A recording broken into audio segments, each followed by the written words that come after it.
नमस्कार दोस्तों। तो आज है हमारा प्रकाश का परावर्तन का तीसरा दिन और ये लास्ट दिन है। फिजिक्स का दो दो वीडियो पहले आ चुका है, जिसे अगर आप लोग नहीं देखा है तो देख लीजिए। और कैसा है क्या पता मेरे को, ये लास्ट वीडियो। तो हमारा आज का टॉपिक है अवतल दर्पण में बनने वाले प्रतिबिंब सॉरी अवतल दर्पण में बनने वाले प्रतिबिंब। तो अवतल दर्पण में किस जगह पे वस्तु को रखेंगे तो कहाँ पे प्रतिबिंब बनेगा, इसको आज देखेंगे। तो इसमें सबसे पहला हमारा है कि अगर वस्तु हमारा अनंत पे स्थित हो तो अवतल दर्पण में उसका प्रतिबिंब किस जगह पे बनेगा। तो चलिए देखते हैं। वस्तु कहाँ पे है? अनंत पे। अनंत से अच्छा, प्रतिबिंब बनाने के लिए कितना किरण चाहिए? कम से कम 2 चाहिए। इसके पहले वाले वीडियो में बताया था ना मैं कि कम से कम 2 किरण चाहिए, और ज्यादा तो आप जितना भी ले सकते हैं। तो सबसे पहले अनंत ये हो गया ना, इंफिनिटी। अनंत से 2 किरण ले जाते हैं तो कैसे जाएगा? समांतर, प्रधान अक्ष के समांतर गया। और समांतर से जो किरण जाता है प्रधान अक्ष के समांतर, वो परावर्तन के बाद कहां से गुजरता है? अरे नियम बताया था ना, फोकस से गुजरता है ना। कहां से? फोकस से। और दूसरा किरण आएगा वो भी समांतर ही आएगा। दूसरा किरण भी आएगा क्या? समांतर। वो भी कहां से गुजरेगा? फोकस से। तो हमारा प्रतिबिंब कहां बन रहा है? प्रतिबिंब हमारा कहां बन रहा है? अनंत पे रखने पर प्रतिबिंब हमारा कहां बन रहा है? प्रतिबिंब बन रहा है फोकस पे। फोकस पर बन रहा है। अब देखिए, प्रतिबिंब फोकस पे बन रहा है, दर्पण के आगे बन रहा है या फिर पीछे? ये हो गया आगे और ये हो गया पीछे। दर्पण के आगे बन रहा है पीछे? आगे। दर्पण के आगे अगर प्रतिबिंब बनेगा तो वो होगा वास्तविक प्रतिबिंब। ये पहले भी बताया था मैंने, बट आप लोग को याद नहीं होगा शायद। दर्पण के अगर आगे प्रतिबिंब बनेगा तो होगा क्या? वास्तविक प्रतिबिंब। और दर्पण के पीछे बनेगा तो होगा काल्पनिक प्रतिबिंब। तो यहाँ कहां बन रहा है? आगे। आगे बन रहा है, इसलिए ये कौन से हो गया? वास्तविक प्रतिबिंब। वास्तविक प्रतिबिंब हो गया। और वास्तविक प्रतिबिंब जो होता है वो सीधा होता है या फिर उल्टा? उल्टा होता है। क्या होता है? उल्टा। ठीक है। तो जब हम वस्तु को अनंत पे रख रहे हैं तो प्रतिबिंब कहां बन रहा है? फोकस पे। आगे बन रहा है दर्पण के, और आगे है तो वास्तविक है, और वास्तविक है तो उल्टा है। ये तीनों एक साथ याद रखिए। अब देखिए, ये प्रतिबिंब छोटा है या फिर बड़ा? तो बहुत छोटा है, बहुत छोटा है। बिंदु मात्र इसको बोलेंगे, बिंदु मात्र। क्लियर? दूसरा पॉइंट है हमारा कि अगर वस्तु अनंत और वक्रता केंद्र के बीच स्थित हो तो उसका प्रतिबिंब कहां बनेगा। देखिए, फिर से बनाते हैं प्रतिबिंब। खुद से बनाइए, ये मैं जैसे बना रहा हूं ऐसे नहीं बनेगा। आप कहीं से भी बना सकते हैं, बस 4 नियम याद रखिए, वो वाला जो लिखाए थे।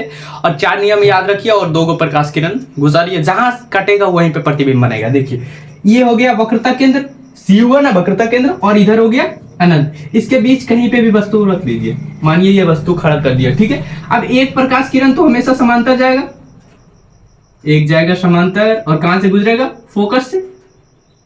आप स्केल से करिएगा ना तो एकदम सटीक आएगा, ठीक है। फोकस से गुजरेगा। दूसरा हम ले जाते हैं सी से। आप एफ से भी ले जा सकते हैं, पी से भी ले जा सकते हैं। 4 नियम था ना, चारों में से कोई भी यूज कर सकते हैं। ये नहीं कि हम या सी से ही ले जा रहे हैं तो सी से ही होगा। कुछ लोग बोलेगा कि एफ से ले जा, देखिए तो एफ से भी ले जाएगा तो वहीं प्रतिबिंब बनेगा, सी से भी ले जाएगा तो वहीं प्रतिबिंब बनेगा। तो दूसरा ले जाते हैं सी से, ठीक है। अगर सी से ले जाते हैं तो सी वापस लौट जाएगा वैसे ही। तो हमारा प्रतिबिंब कहां बन रहा है? देखिए यहाँ पे कट कर रहा है तो ये हो गया हमारा प्रतिबिंब, ये हो गया प्रतिबिंब। तो प्रतिबिंब का पहले लोकेशन देखिए कहां बन रहा है? सी और एफ के बीच। कहां बन रहा है? वक्रता केंद्र और फोकस के बीच। वक्रता केंद्र और फोकस के बीच। अब देखिए, ये दर्पण के आगे है या फिर पीछे? तो दर्पण के आगे बन रहा है। आगे है तो ये वास्तविक प्रतिबिंब हो गया। आगे है तो कौन सा हो गया? वास्तविक प्रतिबिंब। और वास्तविक प्रतिबिंब हमेशा सीधा होता है कि उल्टा? हमेशा उल्टा होता है। क्या होता है?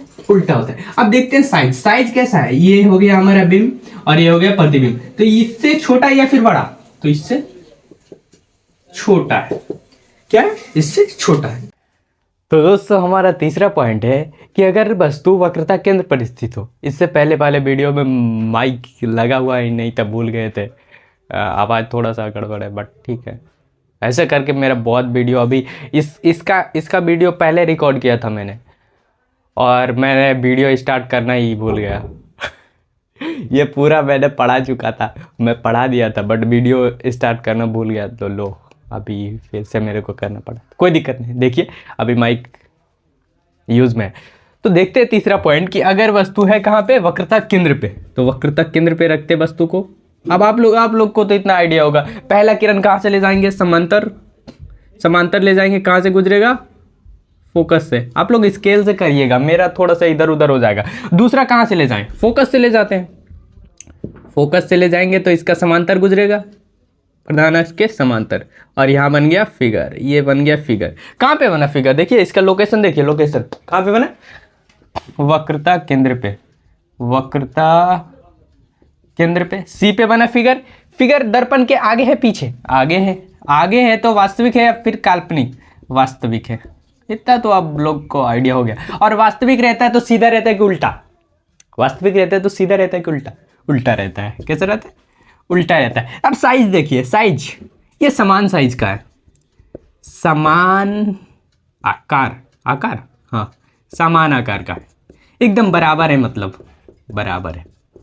इसको आप याद भी कर सकते हैं, क्या कि ये एक ही को फिगर है जो बराबर बनता है और वहीं पे बनता है। वक्रता केंद्र पे खड़ा कोई वस्तु रहेगा, जैसे हम खड़ा हो जाएंगे वक्रता केंद्र पे तो हमारा फिगर भी वैसे ही बनेगा नीचे वक्रता केंद्र पे ही। और देखिए ये वास्तविक है तब ना उल्टा है, ये खड़ा ऐसे है और ये इसका मुंडी हो गया नीचे, ये उल्टा हो गया ना। काल्पनिक रहता है तो काल्पनिक इधर बनता है, तो देखिए ऐसे खड़ा है, इधर भी ऐसे खड़ा, तो ये सीधा हो जाता है, इसीलिए वास्तविक उल्टा रहता है। क्लियर है। तो दोस्तों हमारा अगला पॉइंट है कि अगर वस्तु हमारा वक्रता केंद्र और फोकस के बीच स्थित हो तब उसका फिगर कहाँ पे बनेगा। बनाइए तो आप लोग, फिगर कैसे बनता है, दो किरण ले जाइए, देखिए एकदम आराम से देखिए। यहाँ पे वस्तु को खड़ा कर दिया सी और एफ के बीच, ये वक्रता केंद्र हुआ ना, ये फोकस हुआ ना, हाँ तो सी और एफ के बीच खड़ा कर दिया वस्तु को। पहला किरण तो समांतर जाएगा, ये समांतर गया, कहाँ से गुजरा, फोकस से। आप लोग स्केल से करिएगा, ये फोकस से गुजरा। अब दूसरा किरण कहाँ से ले जाएं, फोकस से ले जाते हैं, फोकस से ले जाते हैं। अब पोल से भी ले जा सकते, कोई दिक्कत नहीं। और ये इधर जाएगा, यहाँ पे मिल गया, तो इसका फिगर कहाँ पे बना। लोकेशन बताइए आप लोग, तो अब तो बता सकते हैं लोकेशन देख के। इसका लोकेशन क्या है, ये सी है और इधर क्या है, अनंत। तो इसका फिगर बन रहा है अनंत और सी के बीच, वक्रता केंद्र के बीच। अब बताइए दर्पण के आगे है या फिर पीछे, तो आगे है, आगे है तो क्या है, वास्तविक।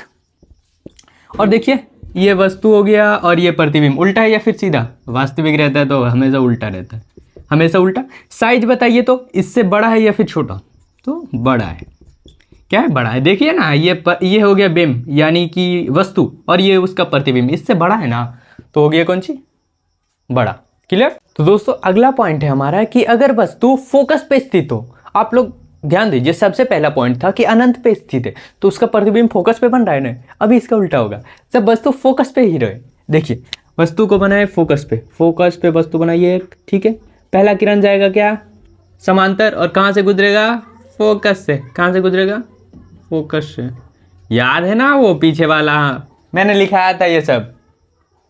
तो पहला किरण समांतर जाएगा तो फोकस से गुजरेगा, दूसरा पोल से जाएगा। कहाँ से जाएगा, काहे कि और कुछ तो है ही नहीं इधर, तो पोल से जाएगा तो जितना डिग्री कोण बना के आ रहा है उतना डिग्री कोण बना के निकल जाएगा, ठीक है। और ये अनंत पे जाके मिलेगा, कहाँ मिलेगा, अनंत पे। ये समांतर नहीं जा रहा है, ये थोड़ा झुका हुआ जा रहा है, ऐसे, तो ये जाके अनंत पे मिलेगा, ठीक है। समांतर रहता है जो नहीं मिलता है, ये थोड़ा सा झुका, थोड़ा, तो ये अनंत पे मिलेगा। तो इसका लोकेशन क्या हो जाएगा, प्रतिबिंब कहाँ पे बन रहा है, प्रतिबिंब बनेगा अनंत पे बनेगा। और ये दर्पण के आगे है पीछे, आगे है तो कौन सी हो गया, वास्तविक। और वास्तविक रहता है तो क्या रहता है, हमेशा बार बार रिपीट करिए, क्या रहता है, उल्टा रहता है। वास्तविक रहता है तो उल्टा रहता है। और बोलिए ये वास्तविक हो गया। अब साइज देखते हैं, साइज इसका बहुत बड़ा होगा, बहुत बड़ा। आप लोग याद करिए, जब हमारा प्रतिबिंब फोकस पे बन रहा था तो बहुत छोटा उसका साइज था, बट यही अगर अनंत पे बनेगा तो उसका साइज बहुत बड़ा होगा। क्या होगा, साइज बहुत बड़ा होगा। क्लियर। तो दोस्तों हमारा अगला पॉइंट, लास्ट पॉइंट और सबसे वीवीआई पॉइंट यह है कि वस्तु अगर हमारा फोकस और ध्रुव के बीच स्थित हो तो उसका प्रतिबिंब कहाँ बनेगा। और ये मोस्ट इंपॉर्टेंट है, वीवीआई बोल सकते हैं इसको। और ये थोड़ा सा सबसे अलग है, इसीलिए इसको इम्पोर्टेड बोला जाता है। लोग अगर मतलब ग्रुप से अलग रहता है ना तो उसको बोला अरे ये तो बढ़िया बंदा है, तो ऐसा ही ये है। चलिए देखते हैं इसका प्रतिबिंब कहाँ है, सॉरी बिंब कहाँ रहेगा, वस्तु कहाँ रहेगा, एफ और पी के बीच। मानिए यहाँ पे वस्तु बनाया, ठीक। अब वस्तु बनाया, पहला किरण क्या आ जाएगा, समांतर, और कहाँ से गुजरेगा, फोकस से गुजर के ये इधर निकल जाएगा, और दूसरा पोल से जाएगा, पोल से, और ये इधर गुजर जाएगा, और ये एक दूसरे को काटेगा नहीं अनंत पे, फोकस से काट रहा था ना, ये नहीं काटेगा, ये इधर फैलता जाएगा, ये इधर फैलता जाएगा, ये इधर, तो ये कहीं पे काटेगा नहीं। तो अभी देखिए हम काल्पनिक रूप से इसको मिलाते हैं। मानिए इधर जा रहा है तो पीछे इसका इधर होगा, ऐसे ही नहीं जा रहा है ये, हाँ, और ये ऐसे जा रहा है तो इसका पीछे इधर होगा। अब ये दोनों पीछे तो मिलेगा, काल्पनिक दर्पण के पीछे तो मिलेगा, आगे आगे अगर नहीं मिलने का टाइम मिल रहा है तो पीछे जाके मिलेगा ना। तो दर्पण के पीछे ये मिल रहा है तो इसका प्रतिबिंब कहाँ बन रहा है, दर्पण के पीछे। प्रतिबिंब कहाँ बन रहा है, दर्पण के पीछे। पहली बार हो रहा है ना अवतल दर्पण में ये, तो इसीलिए इसको याद रखिएगा, बहुत जरूरी है।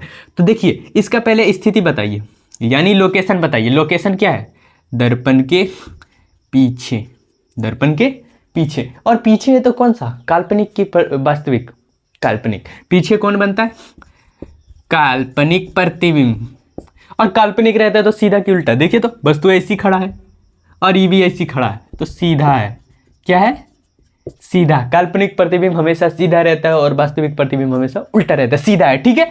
और उसके बाद अभी देखते हैं साइज। साइज क्या है, देखिए ये इतनी गो और ये इतना गो, क्या है, साइज बड़ा है। साइज क्या है, बड़ा है, क्लियर है। ये बहुत बढ़िया पॉइंट है, ये थोड़ा सा अलग है ना इसीलिए, ठीक है। तो दोस्तों अभी थोड़ा सा इसको रिवाइज कर लेते हैं, इसमें कंफ्यूजन होता है। तो सबसे पहले देखिए, अगर हमारा वस्तु कहाँ पे रहेगा, अनंत पे, तो उसका प्रतिबिंब कहाँ पे बनेगा, बताइए तो आप लोग बताइए। अनंत पे रहेगा तो कहाँ पे बनेगा, फोकस पे बनेगा। कहाँ पे बनेगा, फोकस पे। और कैसा प्रतिबिंब बनेगा, बहुत छोटा। कैसा प्रतिबिंब, बहुत छोटा प्रतिबिंब। और कैसा रहेगा, काल्पनिक। अब काल्पनिक रहता है तो क्या रहता है, काल्पनिक नहीं रहेगा, वास्तविक, सॉरी वास्तविक रहेगा, वास्तविक। और वास्तविक रहता है तो क्या रहता है, उल्टा रहता है, उल्टा रहता है, क्लियर। अभी देखिए इसका उल्टा, अनंत पे था तो फोकस पे बन रहा है। अगर हम फोकस पे वस्तु को रखते हैं तो उसका प्रतिबिंब कहाँ पे बनेगा, अनंत पे बनेगा, और बहुत बड़ा बनेगा। क्या बनेगा, बहुत बड़ा। तो सबसे पहले हम क्या देखें, ये दोनों देखिए। अगर वस्तु को हम अनंत पे रख रहे हैं तो उसका प्रतिबिंब फोकस पे बन रहा है, और फोकस पे रख रहे हैं तो उसका प्रतिबिंब कहाँ बन रहा है, अनंत पे। सबसे छोटा प्रतिबिंब कहाँ बनता है, फोकस पे। सबसे बड़ा प्रतिबिंब कहाँ बनेगा, अनंत पे। ये दो को क्लियर हो गया। तीसरा तो ऐसा ही याद हो जाएगा। तीसरा है कि अगर वक्रता केंद्र पे वस्तु को रख रहे हैं, कहाँ रख रहे हैं, वक्रता केंद्र पे, तो इसका प्रतिबिंब वही बनता है ना, कहाँ बनता है, वक्रता केंद्र पे ही। कहाँ पे, वक्रता केंद्र पे ही बनता है। और आकार भी रहता है क्या, समान रहता है, और वास्तविक रहता है। वास्तविक तो वो तो याद रहेगा आप लोग को। तो अगर वक्रता केंद्र पे वस्तु को रख रहे हैं तो उसका प्रतिबिंब कहाँ बन रहा है, वक्रता केंद्र पे ही। और साइज क्या है, एकदम सेम। चौथा, ये तीनों याद करिए पहले, ये तीनों इजी है, ये तीनों याद करिए। अब चौथा देखिए, अगर अनंत, इधर देखिए ये हो गया क्या, ये हो गया एफ, ये हो गया सी, और इधर क्या हो गया, अनंत, अनंत। तो अगर वस्तु को इधर रखेंगे अनंत और सी के बीच तो इसका प्रतिबिंब इधर बनेगा, सी और एफ के बीच, और वो छोटा रहेगा। क्या रहेगा, छोटा। लेकिन अगर वस्तु को हम यहां रखते हैं सी और एफ के बीच तो इसका प्रतिबिंब बनेगा किधर, अनंत और सी के बीच, और ये वस्तु से बड़ा रहेगा। तो इधर देखिए, इसको केंद्र मानिए। अगर वस्तु इधर है तो इसका प्रतिबिंब इधर, सी अनंत, सी एफ लिखिए, इसको केंद्र मानिए। अगर सी अनंत के बीच वस्तु है तो उसका प्रतिबिंब कहाँ बनेगा, सी और एफ के बीच। अगर सी एफ के बीच वस्तु है तो इधर आ जाएगा प्रतिबिंब, अनंत और सी के बीच। तो ये दोनों को ऐसे याद करिए। देखिए अनंत और सी के बीच वस्तु है तो कहाँ पे बनेगा, सी और फोकस के बीच। और यही अगर सी और फोकस के बीच वस्तु है तो कहाँ बनेगा, अनंत और सी के बीच, क्लियर। इसमें बनेगा सी और एफ के बीच प्रतिबिंब बन रहा है तो छोटा बनेगा, इधर वाला छोटा होता है, इधर वाला बड़ा, अनंत बदलने वाला ये छोटा, और अनंत और सी के बीच बनेगा तो बड़ा बनेगा। क्या बनेगा, बड़ा बनेगा, क्लियर। 5 क्लियर। अब लास्ट वाला तो याद है, VVI बोले थे इसीलिए याद है। अगर वस्तु कहाँ पे फोकस और पोल के बीच स्थित है तो इसका प्रतिबिंब कहाँ बनेगा? दर्पण के पीछे। कहाँ बनेगा? पीछे। कैसा रहेगा? काल्पनिक। और काल्पनिक रहेगा तो क्या रहेगा? सीधा।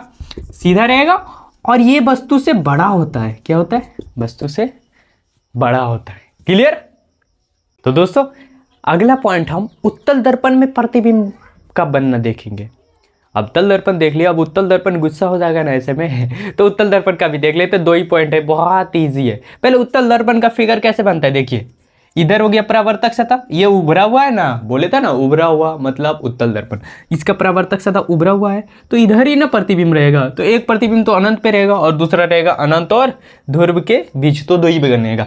पहला देखते हैं अनंत पे। अगर अनंत पे वस्तु है तो आपको याद होगा कि 2 को समांतर किरण जाएगा, एक गया और ये टकरा के इधर लौट जाएगा। उत्तल दर्पण है ना तो उधर लौट जाएगा और उधर लौट गया तो इसको मिलाएंगे किधर? इधर मिलाएंगे और ये हो गया फोकस। क्लियर? और दूसरा प्रतिबिंब, दूसरा किरण ले जाइए समांतर, ये भी इधर लौट जाएगा और ये भी गुजरेगा कहाँ से? फोकस से। तो पहला का तो कहाँ पे बनेगा? फोकस पे। फोकस पे कैसा?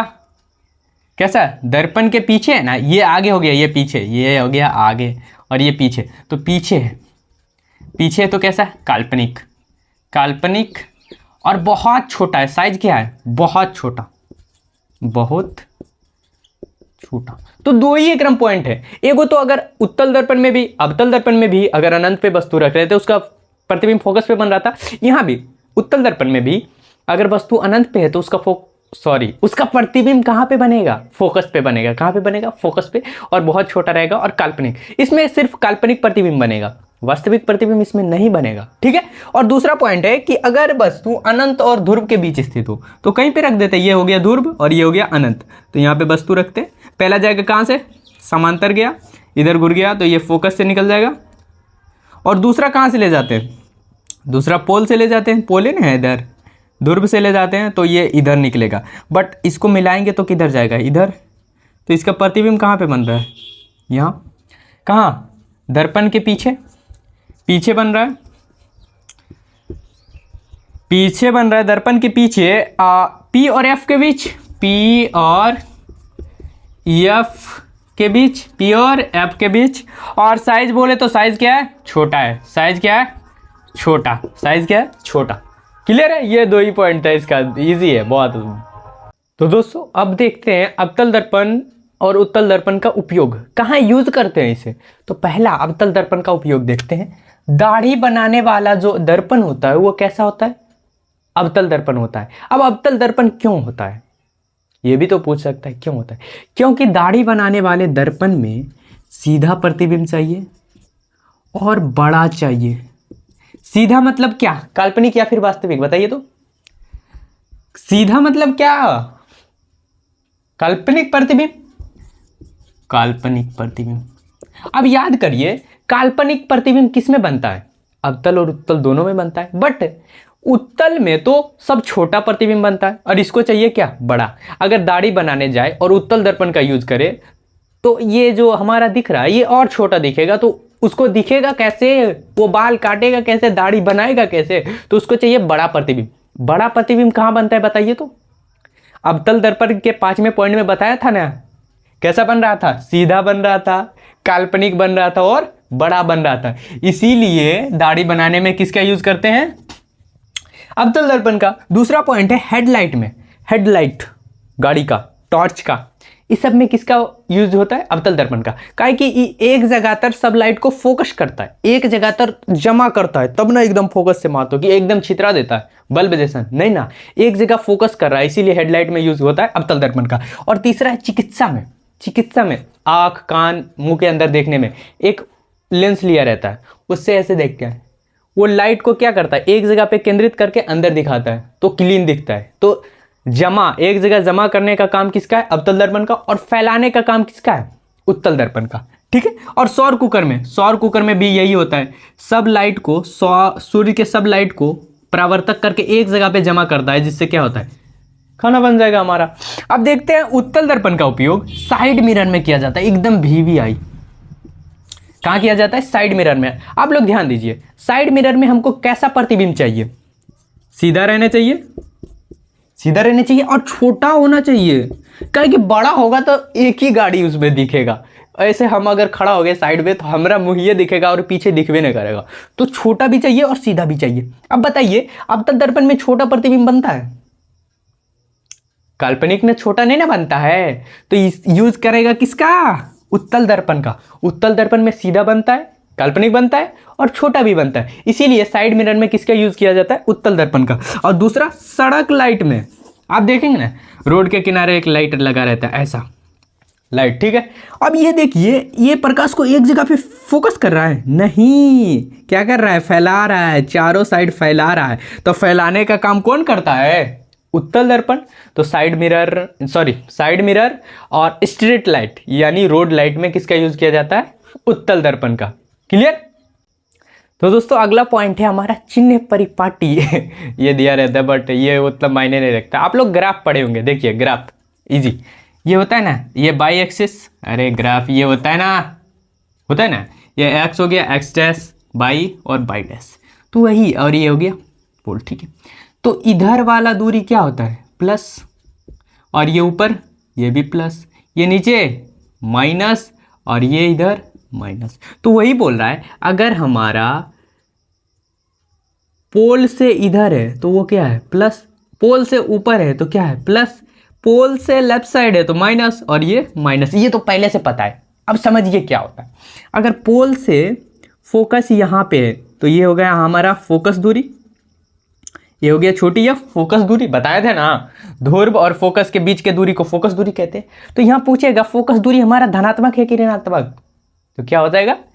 ये प्लस में है ना, इधर से इधर जा रहा है तो ये हो जाएगा धनात्मक। यही अगर फोकस इधर रह गया फोकस, तो हमारा फोकस दूरी ये हो जाएगा, तो ये क्या हो जाएगा? ऋणात्मक हो जाएगा। ऊपर रह गया तो धनात्मक, नीचे रह गया तो ऋणात्मक। कितना इजी है। आप खुद दर्पण बनाइएगा और नहीं बता दीजिएगा कि ऋणात्मक है कि धनात्मक। इस पे दिमाग मत लगाइए याद करने का, ये तो आप तब भी कर लीजिए, दिमाग का यूज कहीं और करिए जो इजी ना हो उस पे। और एक चीज, दो चीज और देखते हैं, एक होता है वस्तु दूरी और एक होता है प्रतिबिंब दूरी। देखिए जैसे ये दर्पण है, ठीक है, यहाँ पे वस्तु रखा, यहाँ वस्तु रखा, ये वस्तु और पोल के बीच के दूरी को वस्तु दूरी कहते हैं। वस्तु और ध्रुव के बीच के दूरी को वस्तु दूरी कहते हैं। वस्तु और ध्रुव के बीच के दूरी को क्या कहते हैं? वस्तु दूरी। और इसे यू से सूचित किया जाता है। किससे? यू से। अगर प्रतिबिंब इसका बन रहा है यहाँ पे, मानिए यहाँ पे, तो प्रतिबिंब और ध्रुव के बीच के दूरी को कोची बोलेंगे? प्रतिबिंब दूरी। कोची बोलेंगे? प्रतिबिंब दूरी। प्रतिबिंब और ध्रुव के बीच के दूरी को प्रतिबिंब दूरी कहते हैं और इसे भी से सूचित किया जाता है। किससे? भी से। तो वस्तु देखिए, दूरी, 4 गो दूरी है, चारों याद करिए। ध्रुव और फोकस के बीच के दूरी को फोकस दूरी, ध्रुव और वक्रता केंद्र के बीच के दूरी को वक्रता त्रिज्या, और ध्रुव और वस्तु के बीच के दूरी को वस्तु दूरी, ध्रुव और प्रतिबिंब के बीच के दूरी को प्रतिबिंब दूरी। वस्तु दूरी को यू से सूचित किया जाता है और प्रतिबिंब दूरी को भी से, वक्रता त्रिज्या को बड़ी आर से और फोकस दूरी को छोटी एफ से। क्लियर? तो आगे देखते हैं दोस्तों। एक होता है दर्पण सूत्र, हम उसको प्रूव करने नहीं जा रहे हैं, बहुत टाइम लगता है प्रूव करने में। आपको अगर चाहिए तो हम अलग से बना देंगे, इसमें नहीं होगा। तो दर्पण सूत्र बस याद करिए आप, ये 5 नंबर में पूछता है, 1/f बराबर 1/u प्लस 1/v, जहाँ v कौन सी हो गया? प्रतिबिंब की दूरी, u कौन सी हो गया? वस्तु की दूरी, और f कौन सी हो गया? फोकस दूरी। क्लियर? इसको याद कर लीजिए और इसको प्रूव करना भी सीख लीजिए, ये रहता ही रहता है, हम यहाँ पे नहीं करवा सकते, अभी टाइम नहीं है। और अगला हमारा पॉइंट है आवर्धन। प्रतिबिंब की ऊंचाई और वस्तु के ऊंचाई के अनुपात को आवर्धन कहते हैं। प्रतिबिंब की ऊंचाई और वस्तु के ऊंचाई के अनुपात को आवर्धन कहते हैं। आवर्धन को यम से सूचित किया जाता है। किससे? यम से सूचित किया जाता है। आवर्धन को यम से सूचित किया जाता है। यम बराबर हो गया h डैश बटा एच। एच डैश हो गया प्रतिबिंब की ऊंचाई और एच हो गया वस्तु की ऊंचाई। यही थोड़ा सा कन्वर्ट हो गया, यम बराबर एक और फॉर्मूला हो जाता है माइनस भी बटा यू। भी क्या हो गया? प्रतिबिंब दूरी, और यू कौन सी हो गया? वस्तु दूरी। क्लियर? ये दोनों याद कर लीजिएगा। आवर्धन तो ईजी है, ये पूछ लेता है 2 नंबर में। हमारा प्रकाश का परावर्तन खत्म हो गया। और एक और फॉर्मूला है, साहब देख लीजिए, R बराबर होता है 2F। मैंने उधर नहीं लिखा था, इसको भी प्रूव करना है, बट ये नहीं पूछता है, ये पूछता है। ये 2 नंबर में पूछता है, ये 5 नंबर में पूछता है। R बराबर होता है क्या 2F। ईजी है, बहुत बहुत बहुत चीज़ ऐसे थे जो यूज़फुल नहीं था, तो वो मैंने नहीं उसको मैंने कट कर दिया है। और ये यहाँ पे होता है मेरा चैप्टर, हमारा चैप्टर प्रकाश का परावर्तन खत्म। आगे और वीडियो चाहिए तो आप कमेंट कर सकते हैं। ऐसे तो उस सब में नहीं बोला मैं, बट इधर बोल रहा है। अगर थोड़ा सा भी अच्छा लगता है तो कमेंट करके बोलिए, मेरे को भी मोटिवेशन मिलता है। तब डेली तो मतलब ये रेगुलर हो सकता है अगर, और आपके हाथ में सब है। मेरे को मोटिवेशन मिलेगा, हम रात को भी वीडियो बना के अपलोड कर सकते हैं। और अभी टाइम है, अगर VVI क्वेश्चन चाहिए तो वो भी कमेंट कर सकते हैं, जो चाहिए जो। ये होता है मेरा चैप्टर ख़त्म। मिलते हैं अगले वीडियो में।